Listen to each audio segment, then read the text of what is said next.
Councilor Campbell, my apologies. Can you hear me, ma'am?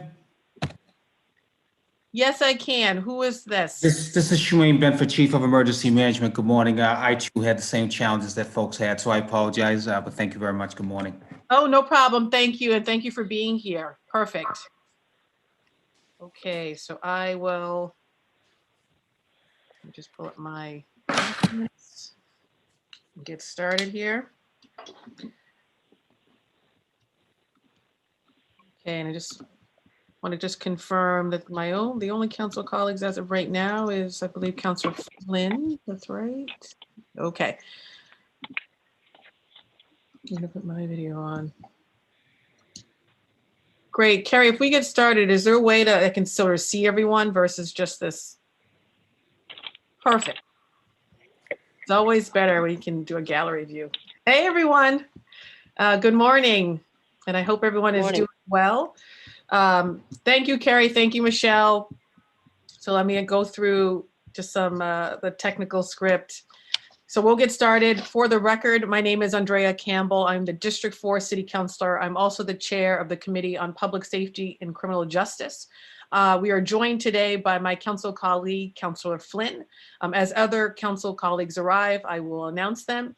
This hearing is public and being recorded. It is also being live streamed at boston.gov/citycounciltv and broadcast on Xfinity Channel 8, RCN Channel 82, and FiOS Channel 964. We will take public testimony at the end of this hearing, so if you wish to testify on any of the grants today, please email michelle.a.goldberg@boston.gov to sign up. When you're called, we ask that you state your name, your affiliation, and limit your comments to 2 minutes, just to ensure that everyone has an opportunity to testify. You may also submit written testimony by emailing ccc.ps@boston.gov. Today, this hearing is covering several dockets. The first is docket 0119, which is a message and order authorizing the city of Boston to accept and expend the amount of $114,737 in the form of a grant for the 2019 Port Security Grant Program, awarded by Federal Emergency Management Agency to be administered by the Fire Department. The second is docket 0120, message and order authorizing the city of Boston to accept and expend $71,335 in the form of a grant for the Federal FY 2020 Emergency Management Performance Grant, awarded by the Federal Emergency Management Agency, passed through the Massachusetts Emergency Management Agency to be administered by the Mayor's Office of Emergency Management. The third is docket 0191, message and order authorizing the city of Boston to accept and expend the amount of $13,520,000 in the form of a grant for the Federal FY 20 Urban Area Security Initiative, awarded by the United States Department of Homeland Security, passed through the Mass Executive Office of Public Safety and Security to be administered by the Mayor's Office of Emergency Management. Docket 0116 is a message and order authorizing the city of Boston to accept and expend the amount of $1,801,406.06 in the form of a grant for the FY 21 Senator Charles Shannon Jr. Community Safety Initiative Grant, which is awarded by the Mass Executive Office of Public Safety and Security and administered by our police department. The next docket is docket 0193, message and order authorizing the city of Boston to accept and expend $370,457 in the form of a grant for the FY 20 Burn Justice Assistance Grant. It's awarded by the United States Department of Justice and administered by our police department.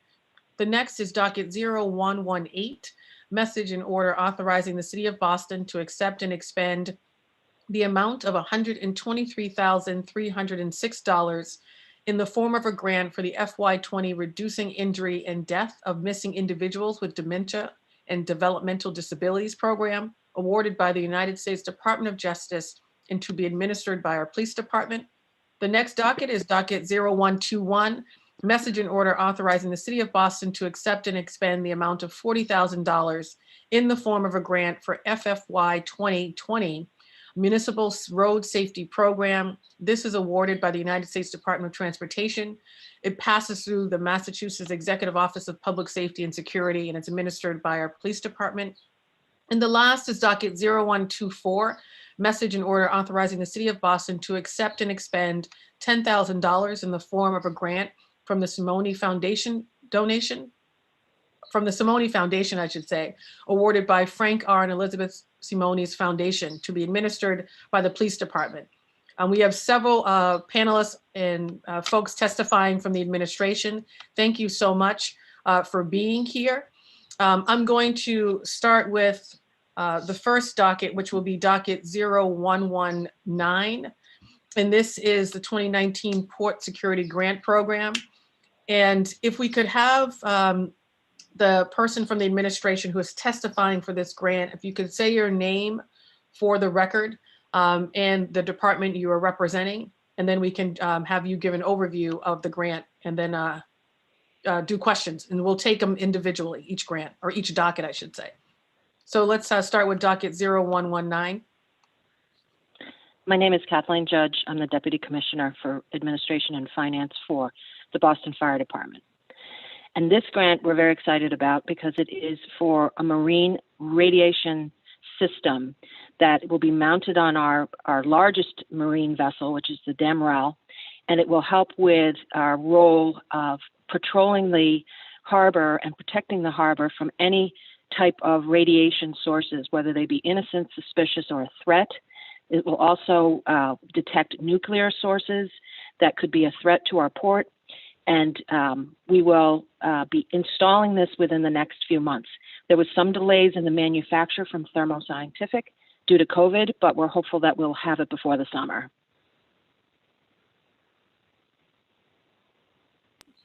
Thank you, Kathleen. And can you just quickly speak to, we've gotten this grant before, just the history of the grant really quickly, just for reference for my council colleagues. Sure. The prior port security grant that we actually received a few years ago was to rebuild the dock that actually the Damrel sits on. That's over at Battery March, and where the Marine unit is housed. And we were very excited about getting that too, because we were able to build a state-of-the-art dock for that boat. The boat is 70 feet, so you can imagine that was a fairly large dock, but we were awarded a port security grant for that. Thank you very much. And Councillor Flynn, I'll go to you if you have any questions on this specific docket. Thank you, Councilor Campbell, and thank you to Commissioner Kathleen Judge. This is an important grant that will benefit the residents through the fire department and their work on port issues. I had an opportunity in my professional life to be exposed to working in the port industry for 25 years in the U.S. Navy, but I understand the critical role that this grant will play in helping the men and women of the fire department and benefiting the residents of Boston. So I just want to say thank you to the fire department for your work on this, Commissioner Judge. Thank you. Thank you, Councillor Flynn. All right, thank you, Kathleen. I have no other questions at this time, so I appreciate you being here. Okay, thank you. And if it's okay with you, Madam Chair, I will get off the call. No problem. Thank you. Stay safe and healthy. Okay, thank you. You too. Thank you so much. Thank you. Bye-bye. Next, I will move on to docket 0120, which is a $71,335 grant to be administered by Office of Emergency Management. And I guess I could read, if this is helpful, docket 0120 and 0191 together. Would that be easier? Yes, ma'am. Yep. That would be great. This Perfect. is emergency management. That would be great, ma'am. Awesome. And so the second is docket 0191, which is a message in order in the amount of $13,520,000 to also be administered by our Office of Emergency Management. And if you could state your name for the record and the department you represent, that would be great. And then provide overviews of how the monies will be used. That would be wonderful. And the history of just how long we've gotten them, et cetera. Sure. Good morning, ma'am. Thank you very much for the opportunity to present this morning. Thank you to Councilor Flynn and others joining us on the call. I am joined by Nancy Anderson, the Deputy Chief in Emergency Management, and my name is Shumaine Benford, and I am the Chief of Emergency Management. And just to provide just a little bit of context, I'll start with the Emergency Management Performance Grant, which is the one for approximately $71,000. As you read, ma'am, this is one that is provided across the Commonwealth to jurisdictions as a pass-through from the state. This money provides a number of areas of flexibility for the emergency management discipline to be able to respond and provide services on behalf of its core constituents. This year, this has been a historical and a perpetually funded grant. This year, we are receiving approximately $71,000, which is within the statistical number that we've received historically over the years, anywhere from 69 to 71, 72,000. We have primarily used this grant in a couple of key areas, and this year we propose to use it in two key areas. One for vehicles and two for gear.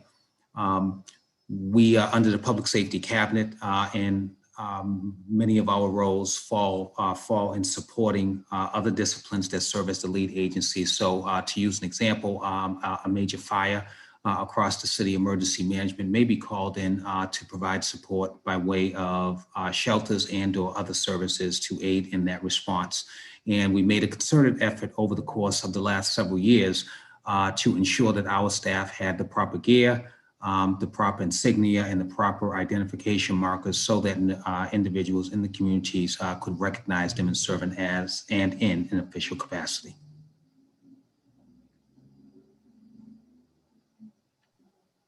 Any questions on that, or would you like me to roll right into 191, ma'am? Yes, let's roll right into the second one, and then I can go to Councilor Flynn for any questions he may have. Great, thank you very much. The next one, docket number 191, is the Urban Area Security Initiatives Grant. Again, ma'am, this is the 2020 grant, and this is a perpetually funded grant that we have received in our region over the course of the last 20 plus years, certainly since the Patriot Act and reforms under that act with regards to the identification of these sensitive areas that have been identified across the country.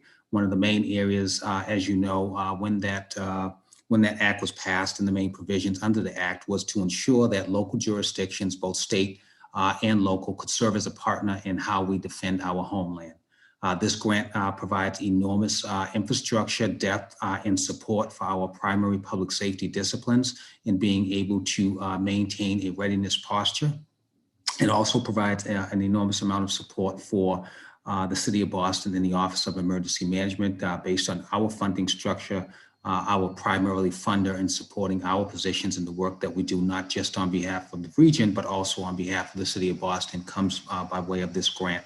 And just very quickly, just to give some broad contextual overview of a couple of areas, this grant is awarded to the region. Our region is made up of 9 cities and towns to include the City of Boston, Brookline, Cambridge, Chelsea, Everett, Quincy, Revere, Somerville, and Winthrop.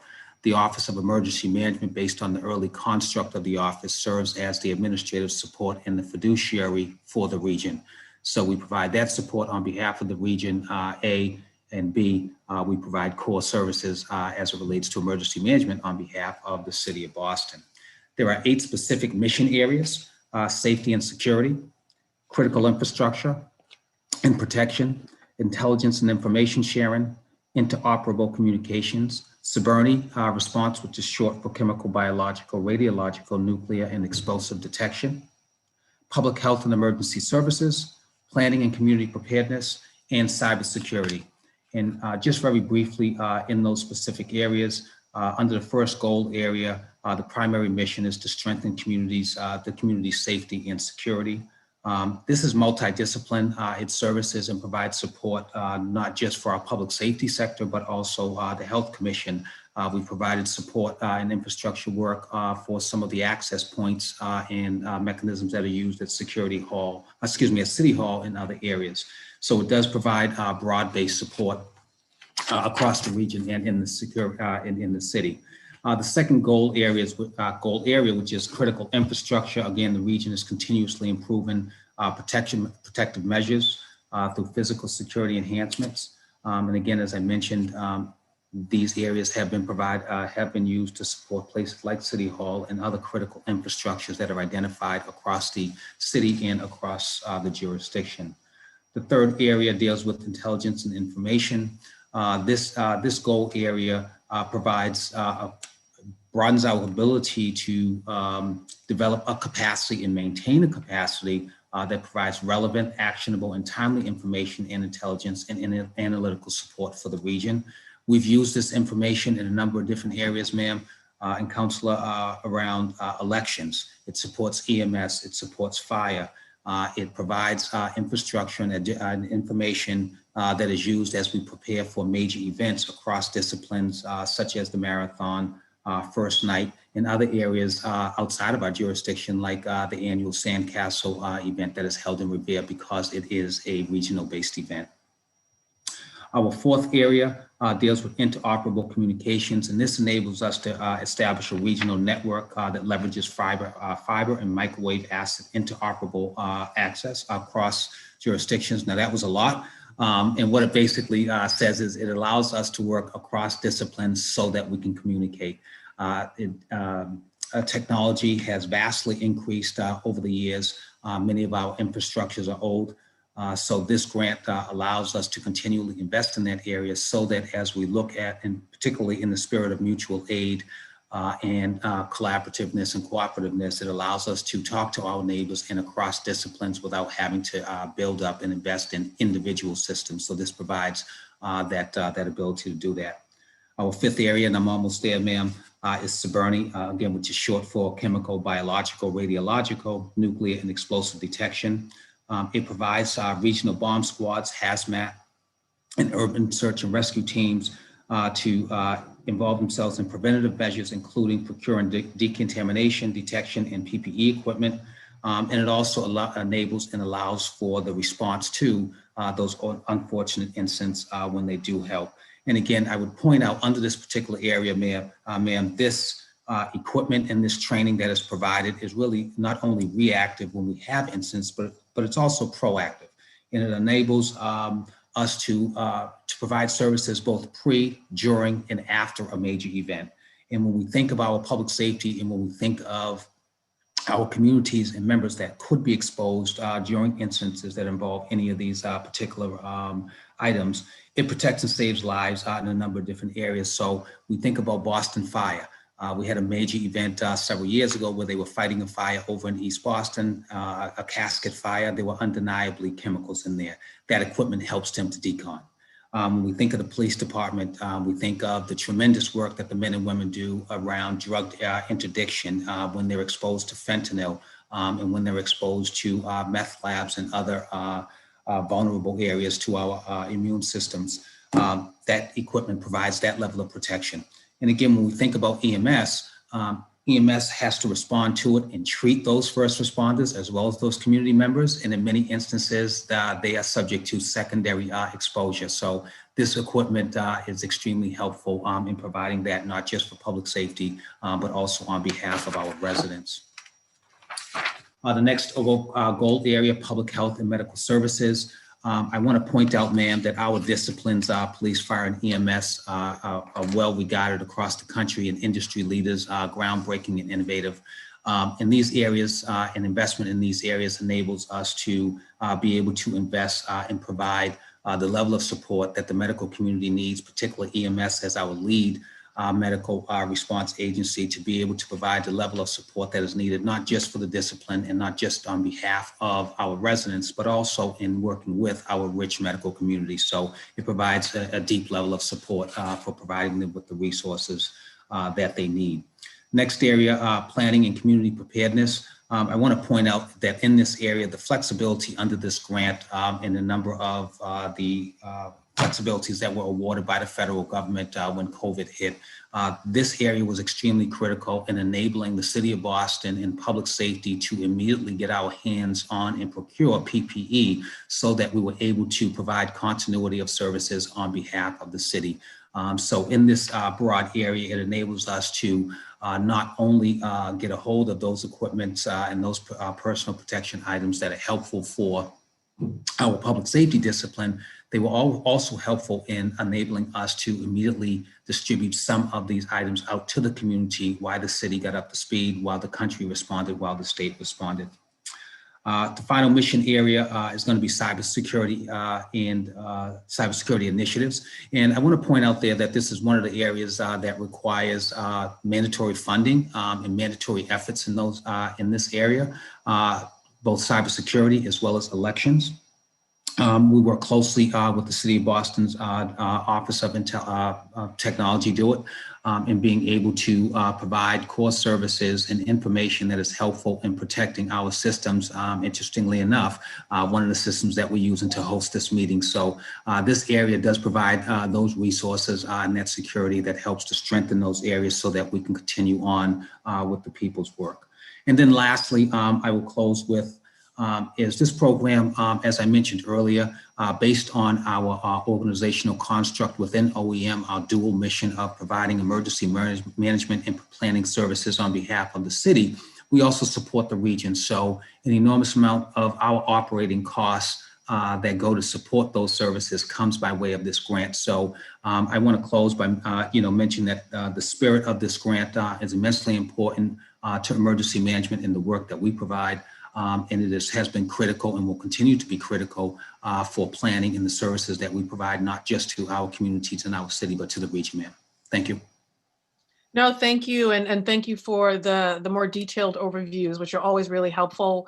And thank you also, Nancy, as well, for the work you do and have done over the years. What would be helpful is if we could get for many of the grants, we get a breakdown, especially the larger grants, of the specific, not just the areas that you mentioned, but how much resources or monetary dollars are going to those specific areas. That would be helpful so I can share with council colleagues. Can you also quickly talk about your budget? And what I mean by that is, I think there are a lot of folks who don't know how little of your budget comes from the actual operating budget from the city of Boston and is really grant based in many ways. Can you talk a little bit about that, which is, I think, helpful as well to council colleagues? Sure. To your first point, ma'am, Nancy Anderson, which is, thank you for recognizing her. And I mentioned her early on. She is the backbone of a lot of our work. She really heads up the administrative side of the house. She has done a lot of this work. So we'll work through the folks at IGR and your team to ensure that you get access to that information. I know that she has it and she has worked on it. To your second point, ma'am, to your point around our budget, we receive approximately, and again, we can get you actual detail, approximately 10% of our budget, maybe plus or minus, goes to support our activities and our actions, both operationally and from a human capital standpoint. The overwhelming majority, which is 600,000 plus, comes from the grant and helping to support those same functions. So again, I do mention and can get you the actual numbers, specifically speaking, but the overwhelming majority of our funding that supports our operation comes by way of this grant. And then my last question before I turn it to Councilor Flynn is, you did quickly talk about the intelligence and info sharing. Can you just talk a little bit more about what that entails? Because it's obviously a major topic of discussion, I think, for folks who've reached out to us. And then I can turn it over to Councilor Flynn. Sure. What I will start by saying, ma'am, is I want to be respectful of the discipline boundaries and recognizing that the police department provides an enormous amount of these services. So I would defer to them when the opportunity is appropriate for them to respond in detail. But what I will say, as I mentioned in my earlier comments, this information that is gathered and shared really across disciplines has been extremely helpful in how we respond and prepare in this city. And I think that when we think about intelligence and info sharing, I think we think about it through traditional lenses, primarily public safety and law enforcement, but it has been and is and will continue to be helpful in areas such as elections and the Health Commission and how we respond to different events and how we prepare.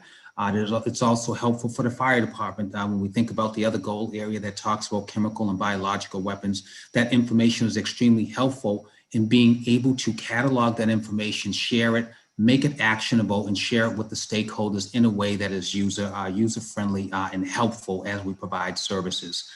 So again, I want to be respectful of the boundaries and think about the police department and the BRIC responding, but that is a high-level overview and how that information is extremely helpful. And I will close, ma'am, on this comments as we think about the most recent election, particularly the presidential election, and how polarizing it was. We worked extremely well together in the city. We worked collaboratively to support the elections department to ensure that they had the resources that they needed. We had resources that were available in City Hall across the city. We had continuity of operation plans that were in place so that if we had an unfortunate incident that happened as we were tabulating voted by mail ballots, or whether it was at a voter location, we had an enormous amount of resources that were available across disciplines, across the city, in collaboration with our state and federal partners to ensure that we had a contingency plan so that the city could comprehensively continue on with the election and ensure that it was an unimpeachable process. No, thank you. And we'll look for the further breakdowns about how much resources go where and to whom. So thank you so much for that overview. Sure. Councillor Flynn, do you have specific questions on these two dockets? Thank you, Councilor Campbell. I just had a quick follow-up. To assist the police and to assist the fire, police responding to fentanyl or drug labs, or the fire responding to chemical fires. What assistance do you provide prior to this, or what type of training would you provide to the police and fire on how to respond when their safety is also in jeopardy as they respond to a call? Thank you, Councilor. So in that area, I would respectfully defer to both police and fire in that area. What I can say, sir, is that the resources that are provided by way of this grant, in addition, I'm sure, to other areas for which they have resources, both in the department, whether it be operational funds and resources or other areas, they do a great job of training in these particular areas. We have, within the Metro Boston Homeland Security Region construct, we have subcommittees that really serve as the subject matter experts in helping to identify how and what is the best way to allocate these resources to be able to support these different areas. So, sir, I don't want to speak out of school on it and want to be respectful of the tremendous work of the men and women that serve in those particular areas, but they do a phenomenal job in identifying the critical areas that they need to train in, as well as staying up to speed on industry best practices in those particular areas. Thank you. And my final question, I know you mentioned it at the beginning, the several cities and towns that you mentioned that you work closely with that are part of the regional task force. So they're all able to now communicate via electronic means at the same time, so that they can get live updates and live feed as situations are happening and communicating with each other? Yes, sir. So there are several systems that the Metro Boston Homeland Security Region has historically invested in, both in development and in maintenance, that enables those jurisdictions to be able to maintain and have interoperable communications capabilities. That is an immensely helpful tool when we think about mutual aid and how we go about preparing for major events. So the answer is yes, sir. And there are, again, subject matter experts, both within police, fire, and EMS that are better positioned to be able to respond to the technology and how that goes about happening. Thank you very much. Thank you, sir. Thank you, Councillor Flynn. I think that's all I have right now, and we'll look for some follow-up there. And I appreciate all that you guys do, and of course your teams as well at Office of Emergency Management. So thank you, and stay safe and healthy. I'm going to move on to the next docket, which is docket 0116.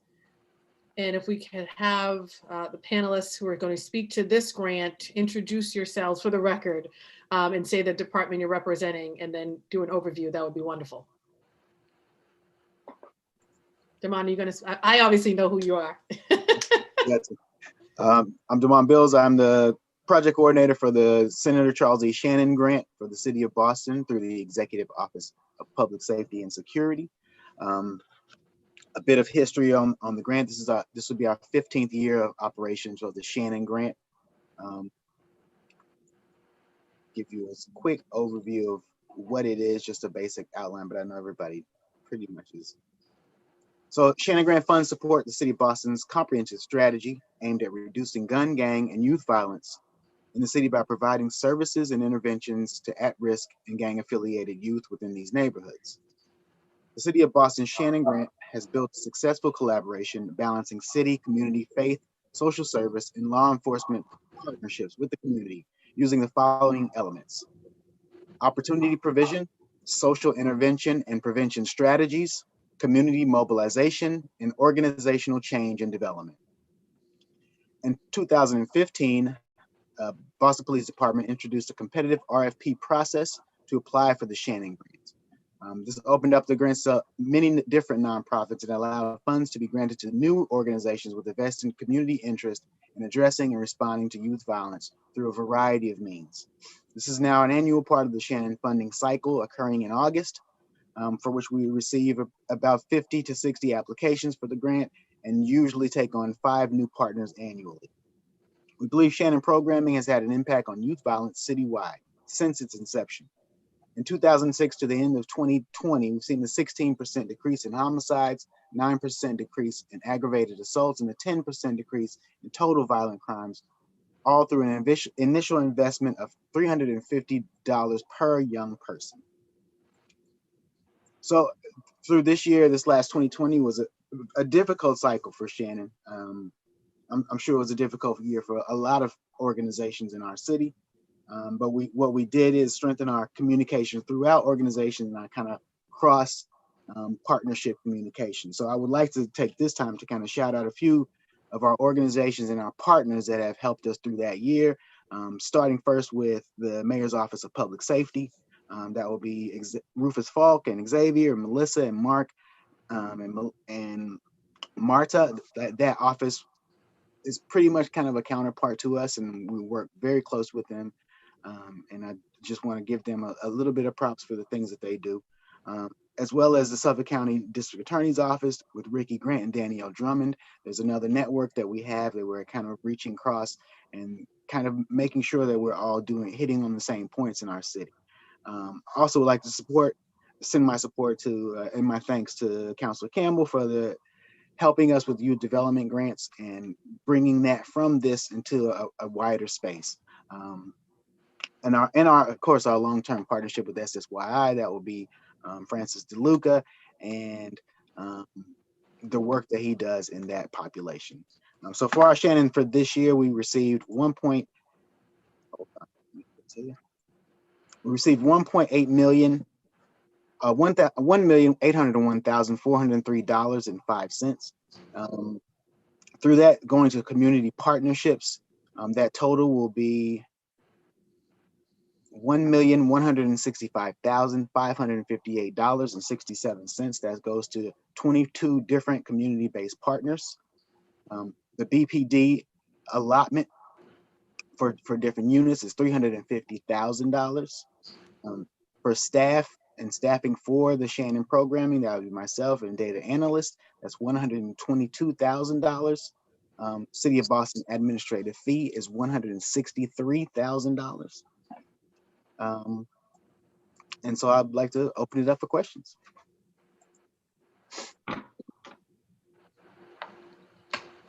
Damon, maybe I missed it.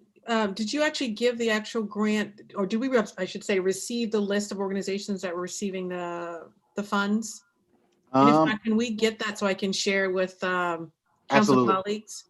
Absolutely, you can. I'll send it to you right now. Perfect. And if you want, do you want to go through that?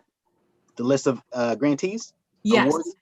Yes, that would be great. Thank you. Okay. And we'll be sure to get that over to council colleagues as well. So for 2021, our Shannon awardees are, I'll go down the list. So we are with ABCD Boston, Boston Medical Center VIAP, Boston Centers for Youth and Families, Boston Public Health Commission, College Bound Dorchester, Hyde Square Task Force, Inner City Weightlifting, Louis D. Brown Peace Institute, Mothers for Justice and Equality, My Life, My Choice, JRI, Mission Safe, More Than Words, Project Right, ROCA, RFK Children's Community Corps, Sportsman Tennis and Enrichment Center, Suffolk County District Attorney's Office, Teen Empowerment, YOU Boston, Youth Connect, Boys and Girls Club, Youth Build Boston, and Youth Guidance Becoming a Man. Thank you. And I know you said it was obviously a tough time, and I think it is for many grant programs. Can you speak to just quickly, the specifics in terms of what we received previous versus now, which I think is also really important for folks to know. Yeah, historically, for Shannon, we stay in this range around $1.8 million. So last year was 1.8 million as well. So we just probably like $40,000 less than we received last year. But organizations that I feel like those are the places that the pivot was the greatest, because organizations had to shut down all services. And it was just I think we spent half of the year trying to figure out how to pivot correctly, how nonprofits can still do the things that they do within the restraints of the grant, because there's grant restraints for every single different grant, but this one, there's no food, there's no this. And so you can't do those kind of things once you have that pivot. And it's just a bigger fight for us. And so I think it's all of us to have to do this collectively and to go to the state and say, hey, we need these kind of services and we need this kind of a pivot. That's the larger fight for us in the future, I hope. That's helpful. I'll turn it over to Councilor Flynn for questions you may have, Councilor Flynn. Thank you. Thank you, Councilor Campbell, and thank you, Dewan, for that informative update. We appreciate your work. I know you mentioned Frank DeLuca. I had the opportunity to work with Frank when I was a probation officer at Suffolk Superior Court. He did an excellent job on reentry issues. Dewan, can you tell me about, just generally speaking, some of the outreach you're doing or your team is doing for returning citizens coming out of jail, coming out of prison? Will any of these grants impact them in terms of getting them into job training or educational programs, or assisting them with any public health access? For our grant, there's not a heavy reentry programming, but we do work closely with the Office of Reentry through the Mayor's office. We also work with Suffolk County, and they through the DA's office, and they do recidivism programming. So that would be our closest link to doing sort of reentry programming for Shannon. But yeah, in the past there had been a lot stronger of a push for reentry programming, but we kind of lost that funding at one point, and so it kind of fell to the wayside for us. But we are working closely with the Suffolk County House of Corrections and different programs. So I know College Bound does programming within the House of Corrections. So I wouldn't do it directly, but our program partners do that work. Yeah, I know Inner City Weightlifting does some outreach too for returning citizens as well. And I'm glad you mentioned the Suffolk County Sheriff's Department too, and Steve Tompkins, the critical role they play. So how is that relationship going? Just City of Boston, Suffolk County, and some of the partners about returning citizens, trying to get them back into society with the access to a job, some job training, public health concerns. I know Maria has her hand up. I don't know if she wanted to respond. Yes, go ahead, Maria. So when Boston had run the Boston Reentry Initiative for 16 years, at that time we had won a lot of national acclaim because we had lowered our recidivism rate in a great way due to the work we were doing through case management services, job training, job placement, partnerships. Again, under the Obama administration, we had won many awards for that work. And we had expanded it to not only include the Suffolk County House of Corrections, but the Massachusetts Department of Corrections. And when that funding was transferred to another nonprofit a couple of years ago, we ended up, as the term Damon would use, pivoting in a way that allowed us to use our SSYI case managers to go behind the wall and begin also working with people that were on the SSYI list, but also in a correctional facility. And so a lot of time is spent with our SSYI case managers working out of Suffolk County House of Corrections, building individual service plans for those folks that are reentering from Suffolk County House of Corrections. There are also a lot of discussions going on ongoing around how do we re-engage with the Massachusetts Department of Corrections, and again, do the same work through the 5 case managers that we have through SSYI. So more directly and sort of focused in terms of our pivot was when the Boston Reentry Initiative, which was the formal name for it, had lost funding a couple of years back. Since then, we have been working to use our SSYI case managers to take on that responsibility. Obviously, in addition to that, also since that time, the mayor's office had created the Boston Reentry Initiative. The Boston Reentry Office. And that office does broader work around reentry. And when I say that, they serve all folks that are coming back into the community versus our SSYI case managers that serve a very specific highest risk group that's involved in violent crime. And so it would be nice to have a separate, robust reentry only model, but I think we did a good job pivoting and using our existing resources under SSYI to go behind the wall and do that work. I can take my little hand down now, but if anyone has any questions about reentry, just please feel free to ask. Yeah, thank you, Maria. That information was very helpful, and thank you, Damon, for your work as well. The work of reentry is very, very important, and I'd like to continue working with you guys on that. As I mentioned, I'm a probation officer by training, so would love to continue working with you guys in that field. Thank you, Damon. Thank you, Councillor Flynn. And I'll just add, Councillor Flaherty has joined us. Councillor Flaherty, do you have any questions on this particular docket before we move on?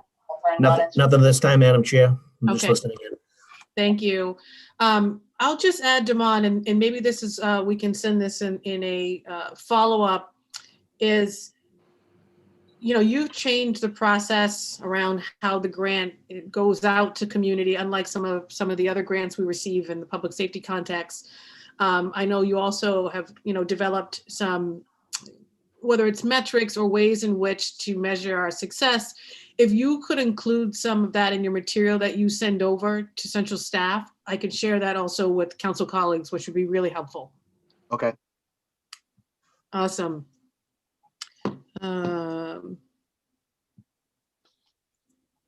Okay, let me just get my docket numbers correct here. Hold on one second.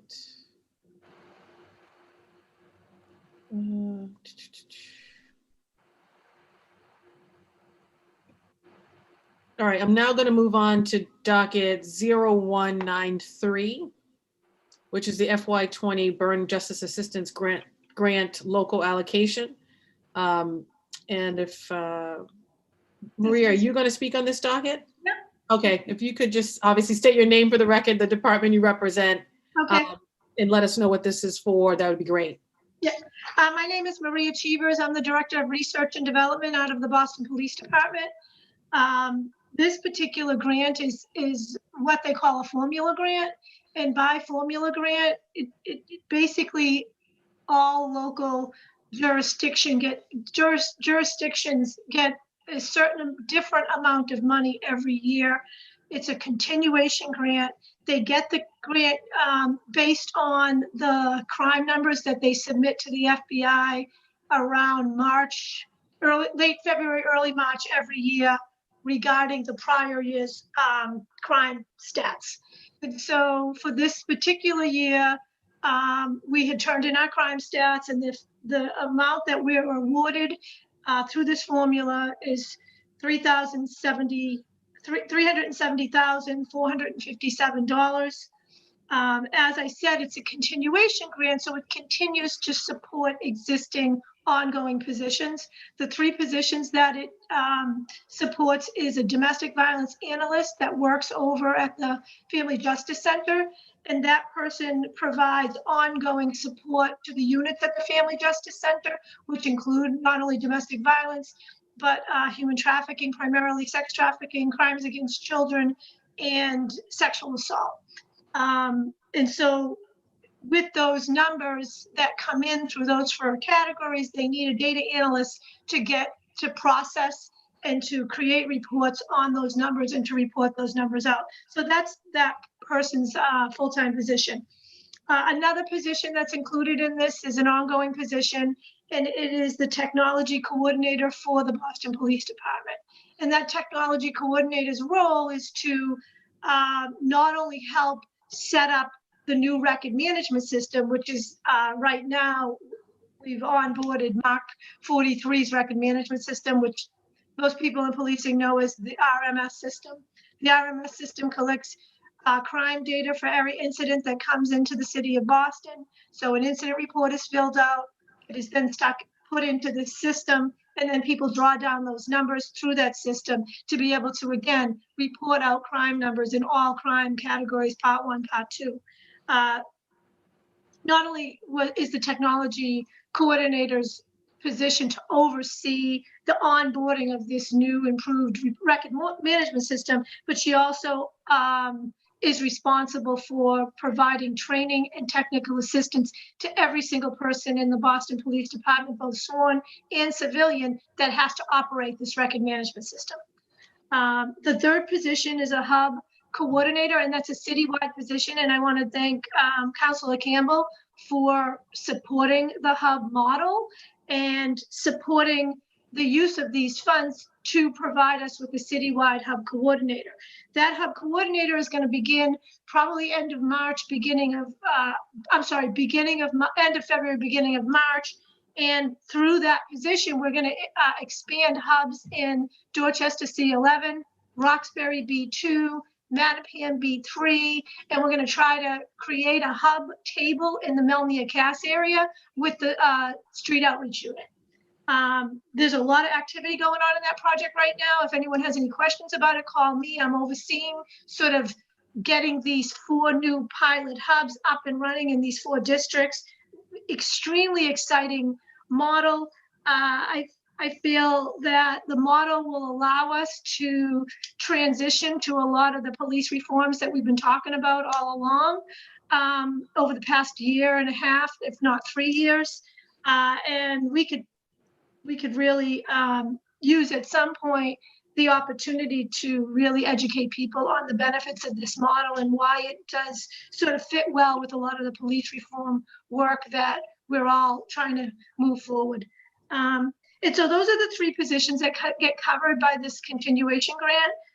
There is some funding in there for overtime. Oftentimes we put that in that line item so that if something happens with these positions, we can transfer the money into the positions, the salary and fringe. And when I say sometimes things happen, sometimes if the federal government is in a transition space and they're 6 months late with funding, we don't want to have to let these people go and then rehire them. So we sort of put that money aside in a sort of a parking lot, let's say, to be able to cover these positions if the funding doesn't come in as planned in terms of the annual timeline of salary and fringe. And those are the 4 line items. So if anybody has any questions about any of those projects, positions, specifically the hub, feel free to contact me. I'd love to be able to talk about that model more. Thank you, Maria. And I really am excited about the hub model expansion, which existed obviously in some other parts of the city and has had a greater response because it's coordinated across a whole host of providers, right? Not just law enforcement. So this is really exciting. So look forward, of course, to staying in contact on implementation of the hub model in other parts of the city. And so I appreciate that. I will turn it over to Councilor Flynn for any questions on this specific docket. Thank you, Councilor Campbell, and thank you, Maria, for that informative presentation. I know you mentioned you had funds that are available for your person that's doing domestic violence outreach at the Family Justice Center. Myself and Councilor Campbell visited there several times, had a chance to engage and talk to some of the personnel there. They're doing a tremendous job working closely with the team built around them. So I just want to acknowledge that. And I know Councilor Flaherty's here as well, but he's done a lot of work on that issue as well as an ADA. Maria, I'm just wondering, what type of outreach are we doing on domestic violence as it relates to immigrant communities? Are we making sure we have the right services for victims of domestic violence that are immigrants that may have language barriers or immigration challenges? So that answer is twofold. When the Boston Police Department goes through a process of hiring any new DV advocates, first we look at location. And for example, if the location happens to be in East Boston and we look at the demographics of East Boston, we'll be assured that we hire somebody who speaks Spanish. If we are in a Chinatown, we're trying to find an advocate that speaks, either Cantonese. And so every effort is made through the hiring of domestic violence advocates within the Boston Police Department to make sure that they speak more than just English, so that they can have outreach to other populations within those specific communities that they're assigned to. So that's the first thing. The second thing we do is we have an extensive partnership network with Casa Mana Vasquez, BARC, the Domestic Violence Asian Task Force. Yeah. So all of these service providers that we partner with, and when I say partner with, we're on the phone with them every day. They have multiple victim advocates that speak a wide variety of languages. Could we use more domestic violence advocates in the nonprofit sector? Yes, we certainly can. So let's just keep that in mind. And could we use not only a larger number of advocates that serve victims of domestic violence and other gender-based violence? We certainly can use them that also who speak different languages and come from different backgrounds. So, but right now that's our focus, to make sure that the people that are hired and that we partner with can work with those communities. Well, thank you, Maria. That information was very helpful, and I'm glad you mentioned the Asian Task Force Against Domestic Violence. I do a lot of work with them. They're a wonderful organization, and the first time I met with them, I asked them what their biggest challenge was, and in the executive director's response was language access. Because there's so many dialects of various languages in the Asian community that language access is critical. So thank you for the work that you are doing and your team is doing, and it's greatly appreciated. Thank you. Thank you. Thank you, Councilor Flynn. And thank you, Maria, for that. And Jamal, just quickly, I know you're going to send over information on grantees. Can you also include a breakdown as well of the numbers, which you normally send as well? Just wanted to. Okay. Oh, yeah, thank you. And then let's move on to the next docket, which is docket 0118. This is the FY20 Reducing Injury and Death of Missing Individuals with Dementia and Developmental Disabilities Program. And Maria, are you speaking on this? No, that's me. That's me. Okay, perfect. Can you Hi. say your name, obviously, for the record and the department, and then give an overview. That'd be great. Yep, I'll keep this super short and sweet. So I'm Jenna Savage. I'm Maria's Deputy Director in the Office of Research and Development at the Boston Police Department. And this grant is one of those kind of just some of the best money we're ever going to spend. Just one of those like best parts of my job. Really simply, it is we partner with Safety Net, which it used to be formerly with LoJack, but it provides tracking for people who have dementia or developmental disabilities or autism. So if they have a tendency to wander, we can locate them quickly and safely. And it's incredible technology, and it's a little money goes such a long way. So basically through these funds, we can provide that basically a lifetime service of this tracking for about 215 individuals who can't necessarily afford it themselves. We'll just kind of give it away on a first come, first served basis. And also about 40 ID bracelets for people who may not need that level of monitoring, but might just still be helpful to have something to ID them. And then that's the biggest budget line item. And then also providing some training for the street outreach unit with regards to dementia and developmental disabilities, and to go to some trainings for the grant. But pretty much the whole thing goes to Safety Net. It is, again, some of the best money we'll spend. As soon as we get the approval, I intend on putting out something on our website to kind of put it out there that we have these funds. But it is some of the best stuff we can really do. It's just so easy and helpful. No, that's great, Jenna. Thank you. And if you could send over any breakdowns of the numbers, Oh, sure. that would be great, and I can share with colleagues. And do keep us posted on when we are going to put out information on how folks can obtain these, right? The process, of course, we want to be helpful on our end in making sure that people are aware of it, even though, of course, it's on a first come, first served basis. So let us know. Will do. Thank you. Councilor Flynn, do you have any questions on this specific docket? I just have one brief question and a comment. Thank you, Jenna. The work that you're doing is impressive and very helpful.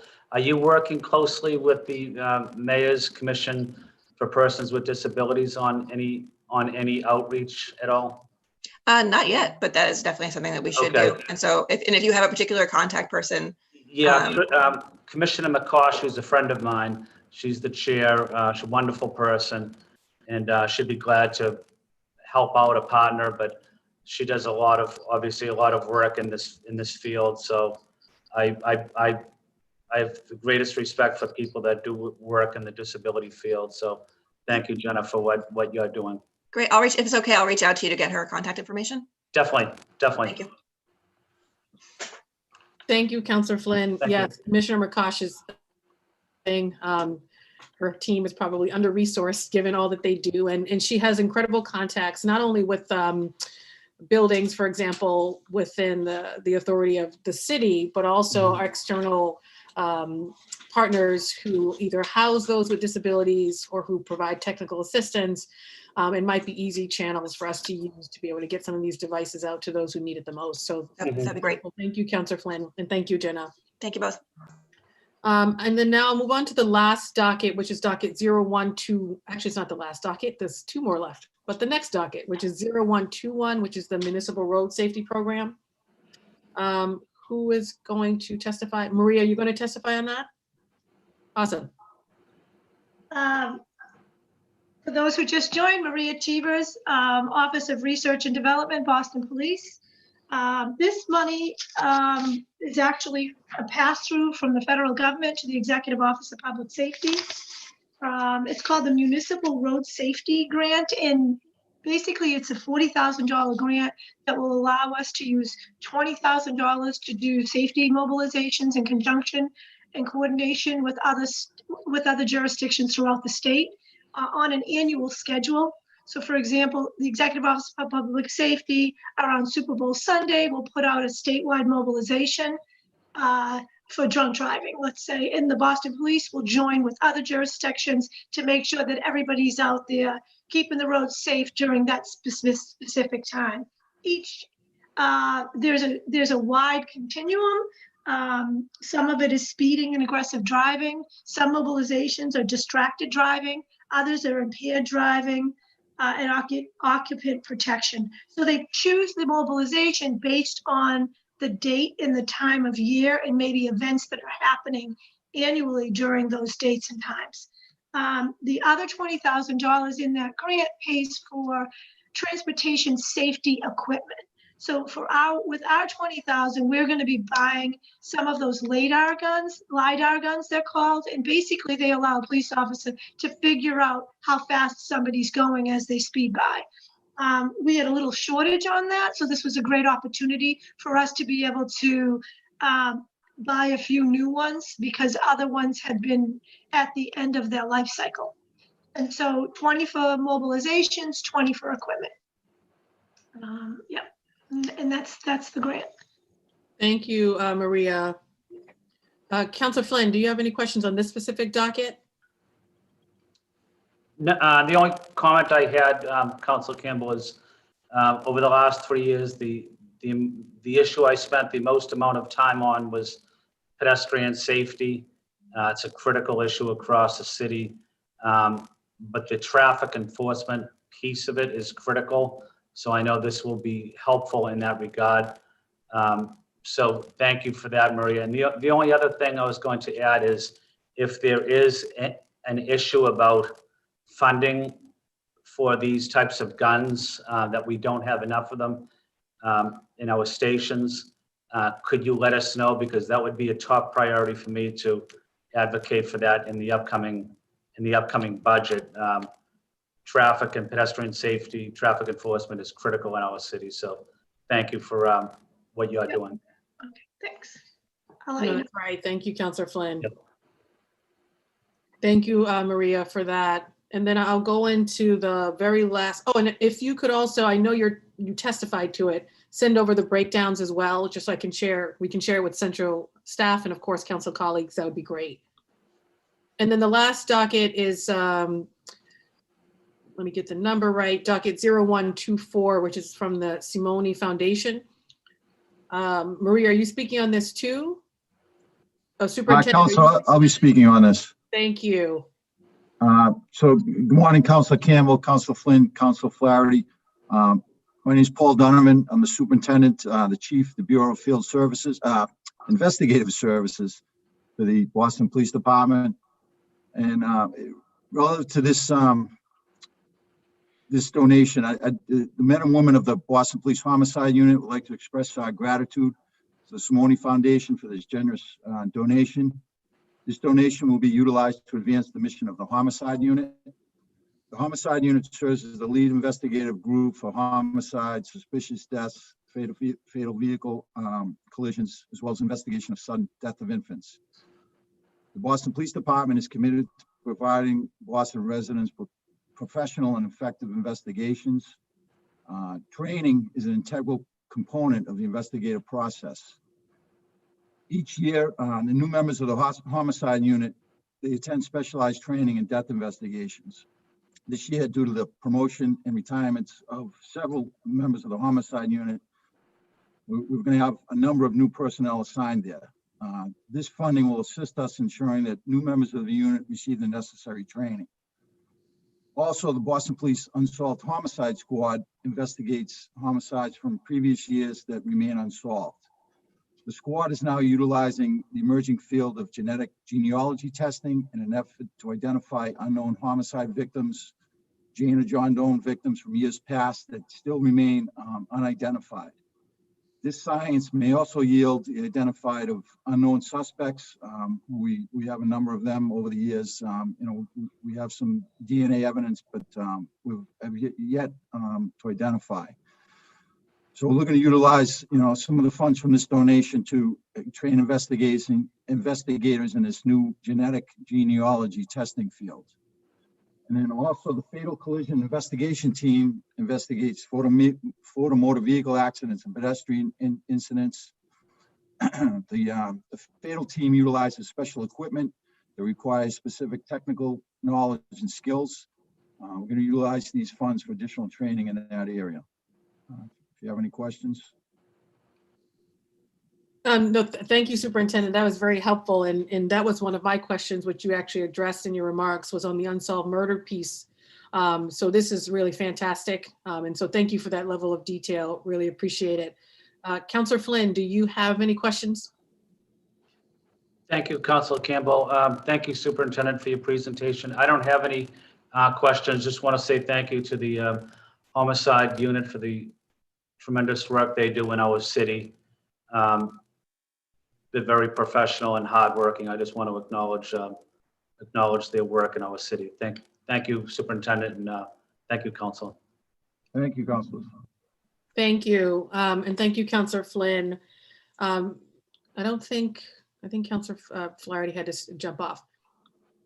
All right, unless anyone has anything else to add, we will look for the follow-up breakdowns via email of monies, of grantees, of the grants, and get those out, of course, to all of my council colleagues. And just want to make sure through Michelle and Kerry that we don't have anyone signed up to do public testimony. That's correct, Counselor. Okay. Chairwoman, do we send them directly to you? Is there someone, do you want us to send stuff directly to you or? Yeah, that'd be great. Sure. Wonderful. And Thank she you. can make sure all council colleagues get all materials. Thank you. Before the council meeting. Wonderful. Well, thank you all so much. And Michelle and Kerry, who do the magic behind the scenes, thank you. Thank you to all of our panelists. Please continue to take care of yourself, of course, in the midst of this pandemic. Stay safe and healthy. And Chantal, thank you. Welcome to the new role. Thank you for coordinating. And this hearing is adjourned. Thank you. And thank you, Councilor. Thank you, Counselor. Bye. Thank you. Bye-bye. Thank you. Bye-bye now. Thank you, Counselor.